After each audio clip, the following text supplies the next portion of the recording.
Divini Cultus Sanctitatem sobre la música sagrada. Pío XI. 20 de diciembre de 1928. Venerables hermanos, salud y bendición apostólica. Y. El dogma, la liturgia y el arte. 1. Autoridad de la Iglesia sobre asuntos litúrgicos. Habiendo la Iglesia recibido de su fundador Jesucristo el encargo de velar por la santidad del culto divino, tiene indudablemente autoridad, dejando siempre a salvo lo substancial del sacrificio y de los sacramentos, de prescribir todo aquello que sirva para regular dignamente dicho augusto ministerio público, como ceremonias, ritos, fórmulas, oraciones y canto, cuyo conjunto recibe el nombre especial de liturgia, o sea la acción sagrada por excelencia. 2. La liturgia y su unión con el dogma y la vida. Y verdaderamente es cosa sagrada la liturgia, no solo como elevación y unión de las almas hasta Dios, sino también como testimonio de nuestra fe y la estrechísima deuda que con Dios tenemos por los beneficios recibidos y de los cuales siempre necesitamos. De aquí la íntima unión que hay entre el dogma y la liturgia, lo mismo que entre el culto cristiano y la santificación del pueblo. Por eso Celestino ya enseñaba ya que el canon de la fe se hallaba expreso en las venerandas fórmulas de la liturgia, y escribía: las normas de la fe quedan establecidas por las normas de la oración. Los pastores de la Grey cristiana desempeñan la misión que se les ha encomendado, y, por tanto, abogan ante la divina clemencia por la causa del género humano, y cuanto piden y oran, lo hacen acompañados de los gemidos de toda la Iglesia. 3. Participación del pueblo en la liturgia y el canto, antiguamente. Estas oraciones colectivas que primero se llamaron Opus Dei y después Officium Divinum, como deuda que debe pagarse diariamente al Señor, durante los primeros siglos de la Iglesia, hacíanse de día y de noche con gran concurso de fieles. Y es indecible cuán admirablemente ayudaban aquellas ingenuas melodías, que acompañaban a las sagradas preces y el santo sacrificio a encender la piedad cristiana en el pueblo. Fue entonces, especialmente en las vetustas basílicas, donde obispos, clero y pueblo alternaban en las divinas alabanzas, cuando, como dice la historia, muchos de los bárbaros se educaron en la civilización cristiana. Allí, en el templo, era donde el propio opresor de la familia cristiana sentía mejor el valor y la eficacia del dogma de la comunión de los santos. Así, el emperador Arriano Valente quedó como anonadado ante la majestad con que San Basilio celebró los divinos misterios, y en Milán los herejes acusaban a San Ambrosio de hechizar a las turbas con el canto de sus himnos litúrgicos, y cierto es que aquellos mismos himnos que tanto conmovieron a San Agustín, le decidieron a abrazar la fe de Cristo. Fue también en las iglesias, donde casi todos los ciudadanos formaban como inmenso coro, en el que los artistas, arquitectos, pintores, y escultores y los mismos literatos aprendieron de la liturgia aquel conjunto de conocimientos teológicos que hoy tanto resplandecen y se admiran en los insignes monumentos de la Edad Media. 4. La Iglesia fomentó siempre la vida litúrgica. Por aquí se echa de ver por qué los romanos pontífices mostraron tan grande solicitud en fomentar y proteger la liturgia sagrada, y así como opusieron tanto cuidado en expresar el dogma con palabras exactas, también se aplicaron a poner en las sagradas normas de la liturgia, defendiéndolas y preservándolas de adulteración. Por eso también encontramos que los santos padres han recomendado la liturgia, en sus homilías, y el Concilio de Trento ha querido que sea expuesta y explicada al pueblo cristiano. 2. El motu proprio de Pío X y el centenario de Guido de Arezzo. 5. Pío X impulsó hace 25 años el movimiento litúrgico con su motu proprio. Por lo que toca a los tiempos modernos, el sumo pontífice Pío X, de feliz memoria, al promulgar hace 25 años el motu proprio sobre la música sagrada y el canto gregoriano, habíase prefijado corno fin principal hacer que volviese a florecer y se conservase en los fieles el verdadero espíritu cristiano, tendiendo con oportunas órdenes y sabias disposiciones a suprimir cuanto pudiera oponerse a la dignidad del templo, donde los fieles se reúnen cabalmente para beber ese fervor de piedad. En su primera e indispensable fuente, que es la participación activa en los sacrosantos misterios y en la oración solemne de la Iglesia. Importa, pues, muchísimo, que cuanto sea ornamento de la Sagrada Liturgia esté contenido en las fórmulas y en los límites impuestos y deseados por la Iglesia, para que las artes, como es deber esencial suyo, sirvan verdaderamente como nobilísimas siervas al culto divino, lo cual no redundará en menoscabo de ella, antes bien dará mayor dignidad y esplendor al desarrollo de las artes mismas en el lugar sagrado. 6. La música sagrada y el canto coadyuvaron a la renovación litúrgica. Esto se ha visto realizado y confirmado maravillosa manera en lo que atañe a la música y al canto litúrgicos, puesto allí donde se han observado y cumplido íntegramente las disposiciones de Pío X, se ha logrado la restauración de las más escogidas formas del arte y el consolador reflorecimiento del espíritu religioso, ya que el pueblo cristiano, compenetrado por un más profundo sentimiento litúrgico, empezó a tomar parte más activa en el rito eucarístico, la oración pública y en la salmodia. Rada. Y nos mismo tuvimos una consoladora confirmación de ello, cuando en el primer año de nuestro pontificado, un inmenso coro de clérigos de todas las naciones acompañó con melodías gregorianas el solemne acto litúrgico celebrado por nos en la Basílica Vaticana. 7. Las normas de Pío X. Nos duele, sin embargo, advertir que las sabias disposiciones de nuestro antecesor no han logrado en todas partes la aplicación debida, y por eso no se han obtenido las mejoras que se esperaban. Sabemos, en efecto, que algunos han pretendido no estar obligados a la observancia de aquellas disposiciones y leyes, no obstante la solemnidad con que fueron promulgadas, que otros, después de los primeros años de feliz enmienda han vuelto insensiblemente a permitir cierto género de música, que debe ser totalmente desterrado del templo, y, finalmente, que en algunos sitios, con ocasión principalmente de conmemoraciones centenarias de ilustres músicos, se han buscado pretextos para interpretar composiciones que, aun siendo hermosas en sí mismas, no responden ni a la majestad del lugar sagrado, ni a la santidad de las normas litúrgicas, y, por tanto, no se deben interpretar en la Iglesia. 8. Motivo de la Constitución, el motu proprio y el 9º centenario de Arezzo. Así, pues, precisamente para que el pueblo y el clero obedezcan en adelante con más exactitud las normas impuestas por Pío X a toda la Iglesia, nos place aquí dar algunas singulares disposiciones, sugeridas por la experiencia de 25 años. Y esto lo hacemos con tanto mayor gusto, cuanto que este año, además de cumplirse el primer cuarto de siglo de la citada restauración de la música sacra, se celebra también el centenario del monje Guido de Arezzo, que hoy hace cerca de 900 años, llamado a Roma por el sumo pontífice, expuso los felices resultados del sistema por él hábilmente inventado para fijar, conservar y divulgar más fácilmente y con mayor esplendor de la Iglesia y del arte aquella melodía litúrgica que trae su origen de los primeros días del cristianismo. En el glorioso templo lateranense, primer lugar donde San Gregorio Magno, recogiendo, ordenando y acreciendo el tesoro de la monodia sagrada, herencia y monumento de los santos padres, había instituido la famosa escuela que había de perpetuar la interpretación genuina y tradicional de los cantos litúrgicos. Allí el monje Guido hizo la primera experiencia de su invento, delante del clero de Roma, y en presencia del mismo sumo pontífice, el cual, aprobando y elogiando la innovación, procuró que ésta se pudiese poco a poco difundir por todas partes, con inmensas ventajas para todo género de música. 9. Anuncio de nuevas normas. Por eso a todos los obispos y ordinarios, a quienes corresponde de modo singular la custodia de la liturgia y el cuidado de las artes sagradas en el templo, les prescribimos aquí algunas normas, como respuesta a los innumerables votos que de todos los congresos música, y especialmente del celebrado hace poco en Roma, nos han enviado muchos sagrados pastores e ilustres heraldos de la restauración musical, a todos los cuales tributamos aquí merecida alabanza. Y prescribimos que estas normas se cumplan y observen según los medios y métodos más eficaces, que aquí resumimos. 3. La parte dispositiva. 10. Cultura musical en los seminarios.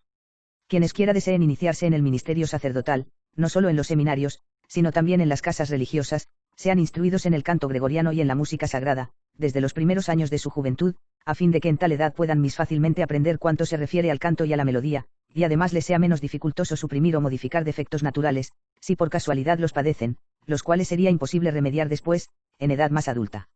Iniciándose así esta enseñanza del canto y de la música desde las clases elementales, y prosiguiéndola en el gimnasio y en el liceo, los futuros sacerdotes, hechos ya, sin siquiera advertirlo, avezados cantores, podrán recibir, sin fatiga ni dificultad la cultura superior que bien puede llamarse estética de la melodía gregoriana y del arte musical, de la polifonía y del órgano, conocimientos que se han hecho hoy tan convenientes a la cultura del clero. 11. Teoría y prácticas frecuentes. Por tanto, así en los seminarios como en los demás institutos de educación eclesiástica, habrá una breve pero frecuente y casi diaria lección o ejecución del canto gregoriano y de música sagrada, lección que, si es dada con espíritu verdaderamente litúrgico, servirá más bien de alivio que de pesadumbre a los alumnos, después de las fatigosas horas de otras enseñanzas y estudios severos. Esta más completa y perfecta educación litúrgico-musical del clero conseguirá, sin duda, que recobre su antiguo esplendor y dignidad el oficio del coro, que es parte principal del culto divino, y asimismo logrará que en las escolanías y capillas musicales renazca su antigua gloria y grandeza. 4. El oficio coral. 12. El cultivo del canto del oficio. Todos aquellos que estén al frente de basílicas, iglesias catedrales, colegiatas y conventuales religiosas, o que de cualquier modo pertenezcan a ellas, deben emplear todo su esfuerzo a fin de que se restaure el oficio coral según las prescripciones de la Iglesia, no solo en cuanto es de precepto genérico, como rezar siempre el oficio divino digne, atente et devout, sino también en cuanto concierne al arte del canto, puesto que en la salmodia se debe atender, ya a la precisión de los tonos con sus propias cadencias medias y finales, ya a la pausa conveniente del asterisco, ya, en fin, a la plena concordia en la recitación de los versículos salmódicos y de las estrofas de los himnos. Porque, si todo eso se cumple en sus mínimos puntos, salmodiando todos perfectamente, no solo demostrarán la unidad de sus espíritus, aplicados a las alabanzas de Dios, sino que también en el equilibrado alternar de ambas alas del coro, semejarán emular la alabanza eterna de los serafines, que en voz alta cantan alternativamente, Santo, Santo, Santo. 13. Persona responsable de la liturgia y el canto. A fin de que en adelante nadie pueda alegar excusas o pretextos por creerse dispensado de la obligación de obedecer a las leyes de la Iglesia, todos los cabildos y comunidades religiosos deberán tratar de estas disposiciones en oportunas reuniones periódicas. Y, así como en otro tiempo había un cantor o maestro del coro, así también en adelante haya en todos los coros, tanto de canónigos como de religiosos, una persona competente que vele por la observancia de las reglas litúrgicas y del canto coral, y corrija en la práctica los defectos de todo el coro y de cada uno de sus componentes. 14. Insiste en el canto gregoriano auténtico. Y aquí es oportuno recordar que por antigua y constante disciplina de la Iglesia, como también en virtud de las mismas constituciones capitulares, hoy todavía vigentes, es necesario que todos cuantos están obligados al oficio coral conozcan, a lo menos en la medida conveniente, el canto gregoriano, al cual han de ajustarse todas las iglesias, sin exceptuar ninguna, debe entenderse solo aquel que ha sido restituido a la fidelidad de los antiguos códices, y que ya está dado por la Iglesia en edición auténtica. V. Capillas musicales y escolanías niños cantores. 15. Capillas musicales. También queremos recomendar aquí a quienes corresponde las capillas musicales, como aquellas que sucediendo en el curso de los tiempos a las antiguas escolanías, se instituyeron para este fin en basílicas y en las iglesias mayores a fin de que se ajustaran especialmente a la polifonía sacra. A este propósito, suelen con toda razón merecer la preferencia, después de las venerandas melodías gregorianas, sobre todo otro género de música eclesiástica. Por eso nos ardientemente deseamos que tales capillas, así como florecieron desde el siglo XIV al XVI, así también se restauren, especialmente donde quiera que la mayor frecuencia y esplendor del culto divino exijan mayor número y más exquisita selección de cantores. 16. Escolanías de niños deben formarse en todas las iglesias. Respecto de las escolanías de niños, se las debe fundar no solo para las iglesias mayores y catedrales, sino también para las iglesias menores y parroquiales. A los niños cantores los educarán en el canto maestros de capilla, para que sus voces, según la antigua costumbre de la Iglesia, se unan a los coros viriles, sobre todo cuando en la polifonía sacra se les confía, como sucedió siempre, la parte de soprano, o también de cantas. De los niños de coro, sobre todo en el siglo XVI, salieron, como es sabido, los mejores compositores de polifonía clásica, siendo el primero de todo ellos el gran Palistrina. B. La música instrumental y el órgano. 17. La voz humana debe resonar en el templo.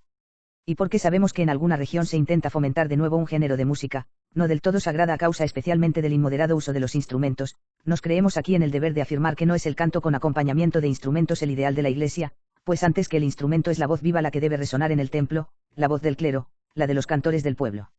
Y no se ha de creer que la Iglesia se opone al florecimiento del arte musical cuando procura dar la preferencia a la voz humana sobre todo otro instrumento. Porque ningún instrumento, ni aun el más delicado y perfecto, podrá nunca competir en vigor de expresión con la voz del hombre, sobre todo cuando de ella se sirve el alma para orar y alabar al Altísimo. 18. El tradicional instrumento de la Iglesia, el órgano. La Iglesia tiene además su tradicional instrumento musical, queremos decir el órgano, que por su maravillosa grandiosidad y majestad fue estimado digno de enlazarse con los ritos litúrgicos, ya acompañando al canto, ya durante los silencios de los coros y según las prescripciones de la Iglesia, difundiendo suavísimas armonías.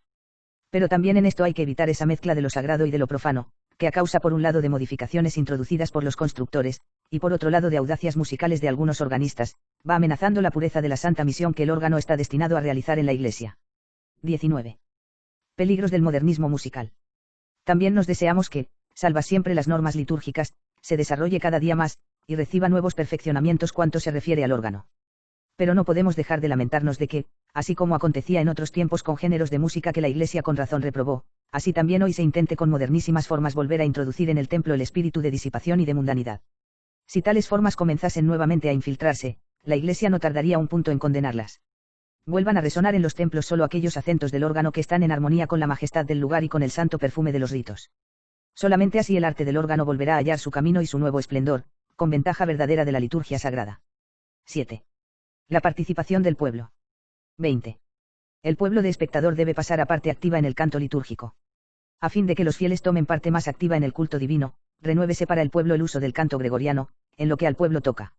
Es necesario, en efecto, que los fieles, no como extraños o mudos espectadores, sino verdaderamente comprensivos y compenetrados de la belleza de la liturgia, asistan de tal modo a las sagradas funciones aun cuando en ellas se celebren procesiones solemnes, que alterne su voz, según las debidas normas, con la voz del sacerdote y la del coro Ochola Cantorum. Porque, si esto felizmente sucede, no habrá ya que lamentar ese triste espectáculo en que el pueblo nada responde, o apenas responde con un murmullo bajo y confuso a las oraciones más comunes expresadas en lengua litúrgica y hasta en lengua vulgar. 21.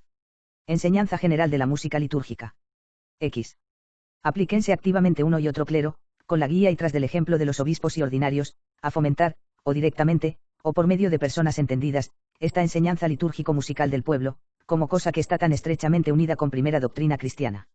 Y ello será hasta fácil de obtener, si esta instrucción en el canto litúrgico se da principalmente en las escuelas, congregaciones piadosas y otras asociaciones católicas. Asimismo, las comunidades de religiosos, de monjas e instituciones femeninas sean celosas por conseguir este fin en los diversos establecimientos de educación que les están confiados. Igualmente confiamos que ayudarán no poco a este fin las sociedades que en algunas regiones, y acatando siempre a las autoridades eclesiásticas, dedican toda su inteligente acción a restaurar la música sagrada según las normas de la Iglesia. 22. Formación musical. Institutos de música. Para alcanzar estos dichosos frutos, es indudablemente necesario que haya maestros, y que estos sean muchísimos.